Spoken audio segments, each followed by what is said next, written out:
Subscribe now and press the bell icon. Never miss an update. Hi students, अस्सलाम वालेकुम। आज हमने discuss करना है nucleic acid. Nucleic acid were first isolated in 1869 by Friedrich Miescher from पासेल्स।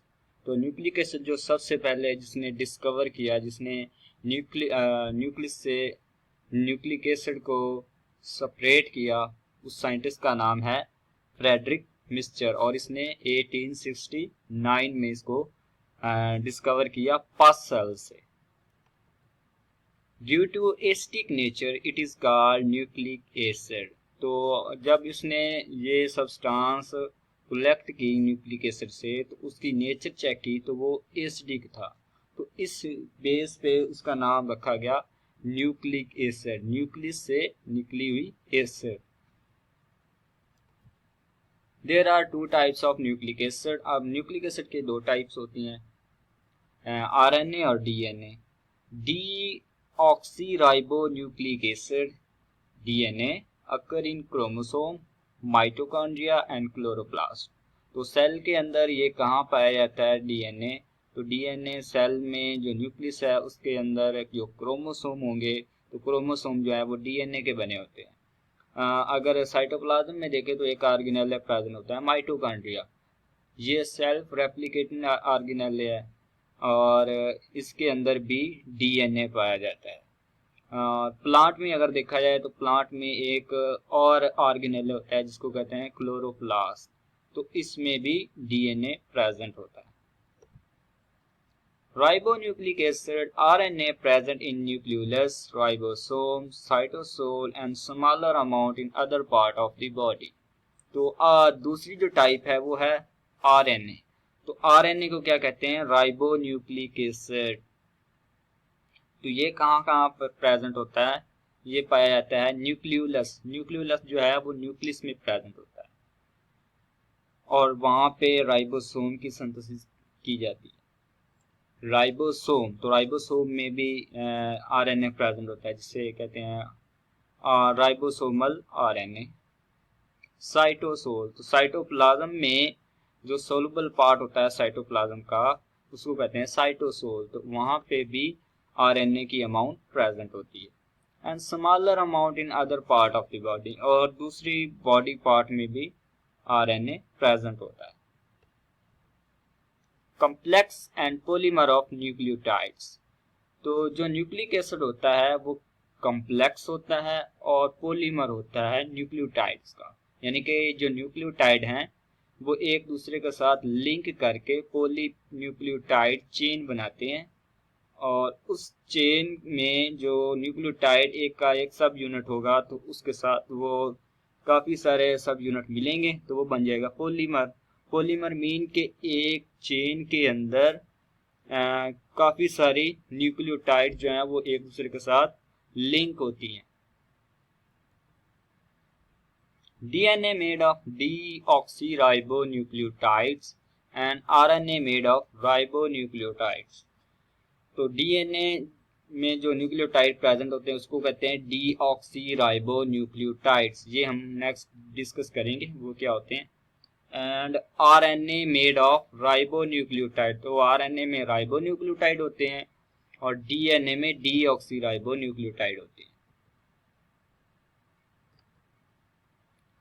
अब हम देखते हैं कि न्यूक्लियोटाइड क्या है। Each nucleotide is composed of 3 सब यूनिट। तो एक न्यूक्लियोटाइड के अंदर 3 सब यूनिट होते हैं। कौन कौन से? First is 5 carbon monosaccharides, pentose sugar जिसको राइबोज कहते हैं। तो ये जो है ये फर्स्ट इसका पार्ट है न्यूक्लियोटाइड का और इसको कहते हैं राइबोज, और पेंटोज शुगर है ये मोनोसेक्राइड होती है, ये एक पार्ट हो गया। Next is a nitrogen containing base. तो नाइट्रोजीनियस बेस जो है ये नाइट्रोजीनियस बेस है, ये इसका दूसरा पार्ट है। अ फास्फोरिक एसिड, तो ये है फास्फोरिक एसिड। तो एक न्यूक्लियोटाइड में 3 सब्सटेंसेस प्रेजेंट होती हैं, 3 सब यूनिट प्रेजेंट होते हैं। एक में शुगर होता है, दूसरा फास्फोरिक एसिड होता है और तीसरा nitrogenous basis. Pentose sugar in RNA is ribose and DNA deoxyribose is present. तो अब हम देखते हैं कि राइबोज और डीऑक्सीराइबोज क्या है। कि जो आरएनए में पेंटोज शुगर प्रेजेंट होती है उसको कहते हैं राइबोज, और जो डीएनए में प्रेजेंट होती है उसको कहते हैं डीऑक्सीराइबोज। तो ये है राइबोज, 5 कार्बन शुगर है। तो इसकी जो कार्बन नंबर 2 पे ये OH ग्रुप प्रेजेंट है, ये राइबोज में है। लेकिन डीऑक्सीराइबोज में क्या होगा कि ये 2 कार्बन नंबर 2 पर जो OH था उसमें से O जो है वो रिमूव हो जाएगा, ऑक्सीजन जो है वो यहाँ पे नहीं प्रेजेंट होगी, ऑक्सीजन रिलीज हो जाएगी या ऑक्सीजन जो है वो एब्सेंट है। तो इसलिए इसको कहते हैं डीऑक्सी, ऑक्सीजन की डेफिशिएंसी या ऑक्सीजन का ना होना। डीऑक्सी ऑक्सीजन का ना होना, राइबोज तो ऐसी शुगर जिसमें ऑक्सीजन नहीं है कार्बन नंबर 2 पर, लेकिन राइबोज में कार्बन नंबर 2 पर ऑक्सीजन प्रेजेंट है। तो ये इसमें डिफरेंस है। तो आरएनए में राइबोज शुगर प्रेजेंट होती है और डीएनए में डीऑक्सीराइबोज प्रेजेंट होती है। Nitrogenous bases are of 2 type. अब नाइट्रोजीनियस बेसिस की जो है ना वो 2 टाइप है। First is purine, second is pyrimidines. So first हम डिस्कस करते हैं पेरिमिडाइंस। सिंगल रिंग्ड, तो इसमें अगर देखें तो इसमें 3 नाइट्रोजीनियस बेसिस प्रेजेंट होती हैं पेरिमिडाइन में, साइटोसिन, थायामीन और यूरासिल। इसकी फर्स्ट प्रॉपर्टी है कि सिंगल रिंग, इसके अंदर एक ही रिंग प्रेजेंट है। साइटोसिन में भी एक रिंग है और इसमें भी एक रिंग है और यूरासिल में भी एक रिंग है। ये है रिंग, ये एक रिंग है। साइटोसिन, अब इसमें कौन कौन सी हैं? Cytosine, thymine and uracil. तो इसके एब्रीविएशन क्या है? C for cytosine, T for thymine and uracil for U। Next is purines, double ringed. तो इसकी एक प्रॉपर्टी क्या है कि डबल रिंग्ड है। ये देखें, अगर हम यहाँ देखें इसमें एडिनिन और गवानिन है, तो एडिनिन में देखें तो एक ये रिंग है, यहाँ तक एक रिंग और ये दूसरी रिंग है, तो इसलिए इसको डबल रिंग कहते हैं। और इसी तरह गवानिन में देखें तो ये एक रिंग है और ये दूसरी रिंग है, तो इसलिए इसको डबल रिंग कहते हैं। अब इसमें कौन कौन सी प्रेजेंट है? एडिनिन, गवानिन। एडिनिन A से रिप्रेजेंट किया जाता है और गवानिन को G से रिप्रेजेंट किया जाता है। Now nucleotide. In a typical nucleotide, a nitrogenous base is attached to position 1 of the pentose sugar। तो न्यूक्लियोटाइड की स्ट्रक्चर देखें तो ये है पेंटोज शुगर, जिसको राइबोस कहते हैं। तो इसमें ये राइबोस भी हो सकती है और डीऑक्सीराइबोस भी हो सकती है। तो अगर इसके कार्बन नंबर 2 पे देखें, कार्बन नंबर 1 पे देखें तो ये है कार्बन नंबर 1। तो इसके कार्बन नंबर 1 के साथ अटैच होगी नाइट्रोजीनियस बेस। तो क्या कह रहा है? Nitrogenous base is attach to position number 1 of pentose sugar. तो पेंटोज शुगर की जो कार्बन नंबर 1 है उसके साथ नाइट्रोजीनियस बेस अटैच होगी। Phosphoric acid is attached to carbon at position 3 of the pentose sugar। तो फास्फोरिक एसिड जो है अगर वो देखें तो वो कार्बन नंबर 3 पे प्रेजेंट होता है।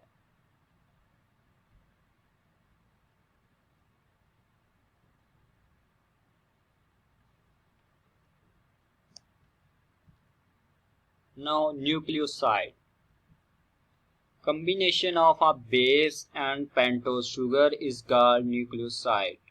तो न्यूक्लियोसाइड उसे कहते हैं कि एक पेंटोज शुगर होगी और उसके साथ कोई भी नाइट्रोजीनियस बेस अगर अटैच हो तो वो कहलाती है न्यूक्लियोसाइड। अगर ये हम डायग्राम देखें तो इसमें ये है पेंटोज शुगर और इसके कार्बन नंबर 1 के साथ नाइट्रोजीनियस बेस अटैच है, तो ये होगी न्यूक्लियोसाइड। तो ये अगर देखें, ये नीचे ये है न्यूक्लियोटाइड, इसमें पेंटोज शुगर ये है और इसके कार्बन नंबर 1 के साथ नाइट्रोजनस बेस अटैच है और पोजीशन 3 पे फॉस्फेट ग्रुप अटैच है। A phosphoric acid and nucleoside combine to form nucleotide। तो न्यूक्लियोटाइड को हम ये भी कह सकते हैं कि वो 3 कंपोनेंट से मिलकर बना होता है, बेस, शुगर और फॉस्फेट। या हम ये भी कह सकते हैं कि वो न्यूक्लियोटाइड जो है वो न्यूक्लियोसाइड प्लस फॉस्फोरिक एसिड के मिलने से बनता है। ATP is also important nucleotide used as energy currency। तो ATP जो है, ATP में भी ये एडिनोसिन ट्राइफॉस्फेट, तो ये भी न्यूक्लियोटाइड ही होता है बेसिकली, ATP भी। तो ये न्यूक्लियोटाइड इसको यूज़ भी करते हैं एज आ एनर्जी करेंसी, डिफरेंट फंक्शन के लिए, अपने आप को जोड़ने के लिए और बाज़ औक़ात ब्रेकअप के लिए तो ATP यूज़ की जाती है। तो ये था आज का हमारा टॉपिक, न्यूक्लिक एसिड जनरली हमने डिस्कस किया। नेक्स्ट लेक्चर में हमने डिस्कस करना है DNA। सो अगर आपको ये वीडियो पसंद आई तो अपने दोस्तों में इसको शेयर करें और हमारी वीडियो को लाइक करें और हमारे चैनल ज़ुबाया को सब्सक्राइब करें। Thank you.